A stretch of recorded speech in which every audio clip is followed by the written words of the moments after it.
The ice water hit me first. A shock that stole the breath from my lungs before the red wine even had a chance to stain my skin. Nina stood over me, the empty silver bucket still dripping in her hand. Her face twisted in a sneer that looked almost practiced. Around the table, 50 guests fell silent, but my parents? They laughed. A dry, rasping sound that echoed in the sudden quiet. Then came the ultimatum. Screamed so loud it rattled the crystal glasses. Get out of my house by sunrise. I wiped the wine from my eyes, the sting sharp and acidic. My hand didn't shake as I reached into my pocket and pulled out a single brass key. I placed it on the mahogany table with a soft, deliberate click. Then you have 60 seconds. Before I tell you what happened when the clock hit 0, drop a comment telling me, what's the most unreasonable thing a family member has ever demanded of you? I'm reading every single one. To understand why I didn't scream, why I didn't tremble when the ice water soaked through my clothes, you have to understand where I sleep. They call it the garden suite. It sounds charming until you realize it used to be the coal cellar. The walls weep moisture when it rains. And the only window is a narrow slit at ground level that offers a panoramic view of my parents' shoes as they walk to the luxury sedan I pay for. For 2 years, I've lived down here among the spiders and the damp, listening to the floorboards creak above me as Nina threw parties in the master salon. My parents, Patricia and Robert, sat me down the day they moved in. They told me I should be grateful. They said that in this economy, a 29-year-old single woman was lucky to have a roof over her head, even if that roof was the floor of their dining room. They told me that family helps family. And since Nina was going through a difficult transition, her code for bankrupting her third startup, I needed to step back and let her shine. I let them talk. I let them lecture me about responsibility, while I paid the electric bill they forgot. I let them sneer at my thrift store clothes while Nina raided my savings account. They thought I was hiding in the dark because I was ashamed. They didn't know I was auditing them. See, there's a detail I left out of our family group chat. I'm not a squatter.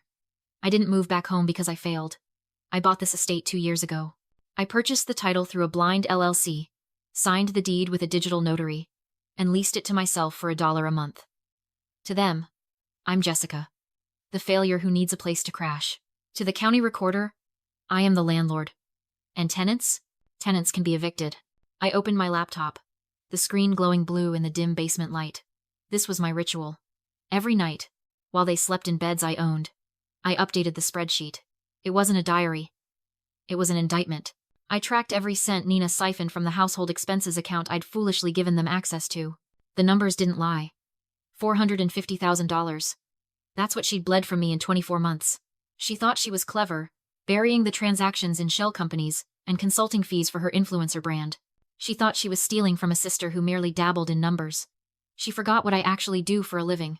I don't just do taxes. I hunt assets for high-end art insurers. I find the money dictators hide. I trace the wire transfers oligarchs think are invisible. Catching Nina was like catching a toddler stealing a cookie. One glance at the ledger confirmed it all.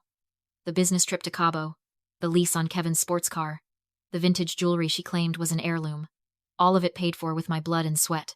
They looked at me and saw a doormat. I looked at them and saw liabilities. And tonight, the audit was finally closed. The day of the party started with a bang, literally. Nina didn't knock on the door of my garden suite. She kicked it. I was already awake, drinking coffee in the half-light, when the door flew open and a bundle of black fabric hit me in the chest. It was a polyester maid's uniform. Short skirt, white apron, the kind you buy at a costume shop when you want to demean someone. Put it on, Nina said.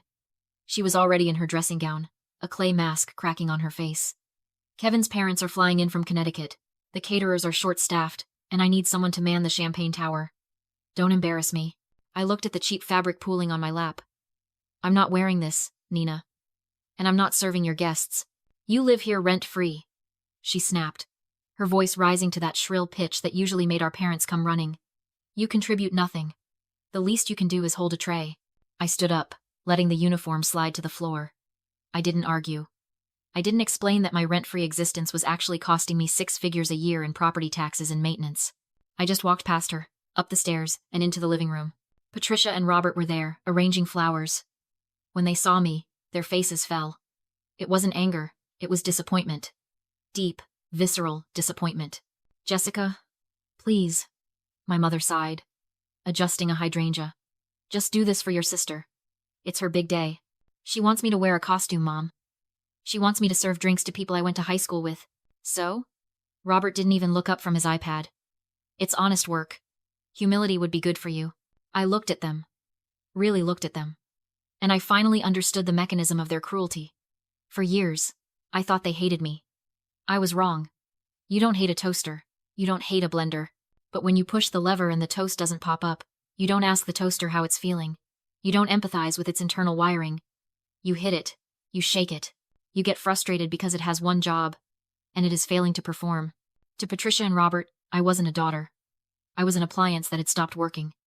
I was the ATM that had stopped dispensing cash. The servant who had stopped serving. Their disgust wasn't personal. It was the annoyance of a user dealing with a broken tool. That realization didn't break my heart. It calcified it. I'm not doing it, I said. My father looked at me with cold, dead eyes. Then don't expect a seat at the table tonight. I went back downstairs. I didn't put on the uniform. I put on my best white silk dress. I wasn't going to serve the champagne. I was going to be the one ending the party. The 60 seconds bled away in the silence. Nina stared at me, her chest heaving, water dripping from her nose. She expected me to beg. She expected me to apologize for existing. She checked the time on the grandfather clock, mocking me. 50 seconds. 40. She picked up a glass of wine from the table and took a sip, her eyes dancing with victory. Time's up, Jessica, she sneered. Get out. My phone vibrated in my hand. 0. I didn't say a word. I just pressed the red icon on my screen. The change was instantaneous.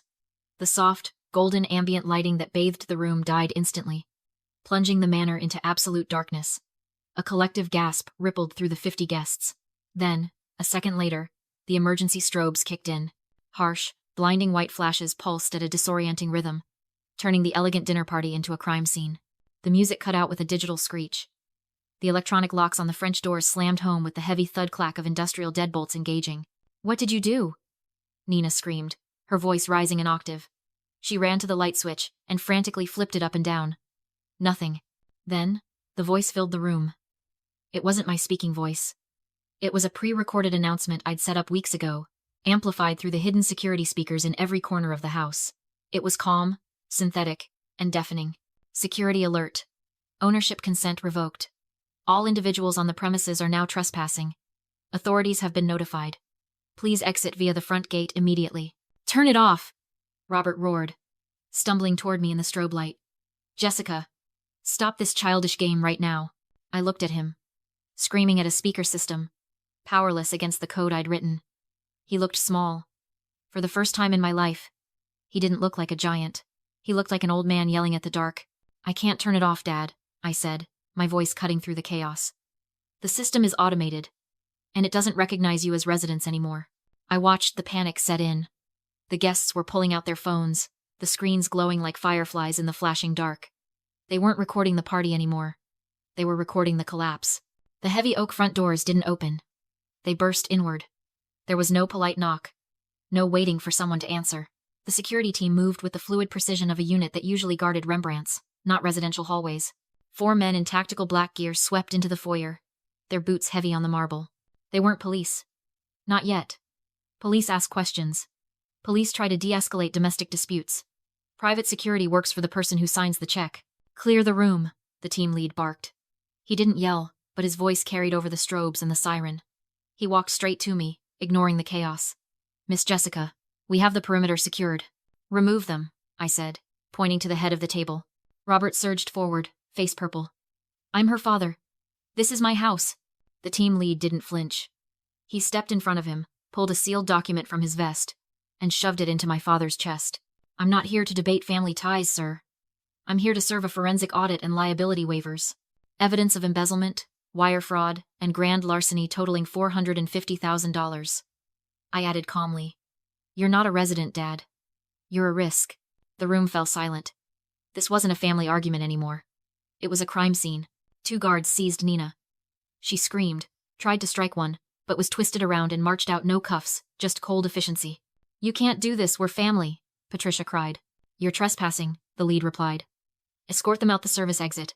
As Nina was dragged across the rain-soaked driveway, she started laughing sharp, unhinged. You think you won? She shrieked. I sold the real value this morning.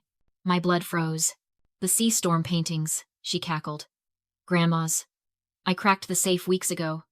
Private buyer. Crypto. Untraceable. The money's gone. I stared at her. No dealer would touch them without provenance. I didn't use a dealer. She waved her phone. Offshore wallet. Freedom bought. She shoved over a planter, shattered it, hurled gravel at the window's pure, desperate chaos. I recognized it instantly. An extinction burst. Not strategy. Panic. 400,000. She screamed.